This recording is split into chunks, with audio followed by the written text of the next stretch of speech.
د هغه نوی کال انګریزانو روس سره د متوسط شو مسلمانو نوی کال محرم میاشته ده، یعنی یک محرم د نوی کال وی. خو به هر حال وس انګریزانو کلچر یا هغوی نرغي کیو جنوري چې مو نوی کال 2022 کوو.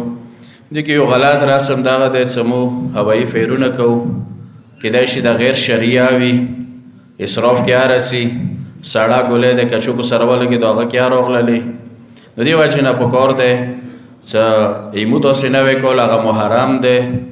بس جنوري میاشته د هغه بېله خبره دی چې موبایلو کې یو بل ته خو هغه ورکوئ مبارکبادي خپل ځای کې، خو فایرنګ دغو شیو نه پکار دی مو لاس واخلو.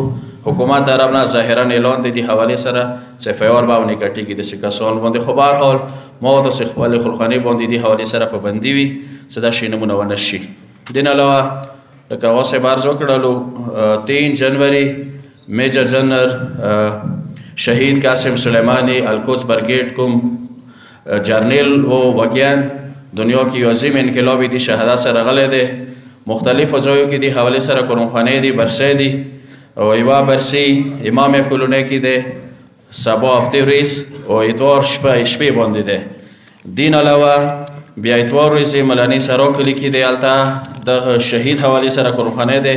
نورو ځایو کې به ډېرو ځایو کې وي، خو بیا تاسو ته پکار دی چې د مختلفو ځایو کې خپل شرکتو کې ځکه یقیني کوئ واقعا یو عظیم شهید چې یو عظیم انقلاب راوستلو و دعا ده کوو خدای د دغه شهید لیارې زنده ساتلې مو تاسې ټولو ته خدای توفیق نصیب وګرځولی کړي او دغې لیارې کې پروردګار مو تاسې ته شهادت نصیب وګرځولی کړي او شهید له خاطره جامع مشکلات آسان وګرځولی کړي.